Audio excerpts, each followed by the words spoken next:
this is Kathleen from Rockaway, and we're here at one of our latest projects. Welcome. Back here with this nice shade, we planted some beauty berries, some native shrubs for the bird, a couple camellias, and some firebush. And then over to the right here is their brand new porch. These are two of our hardscape details. This here is a tumbled and chopped bluestone, and this is a 18 by 36 bluestone landing. These will last forever.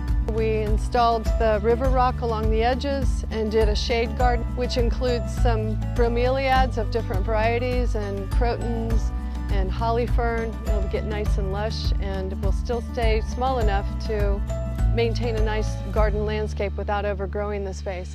We have 2 Dahoon hollies, which are also natives, and 3 Petra croton. It's a beautiful shade garden, and the family loves to be out here. So give us a call at Rockaway.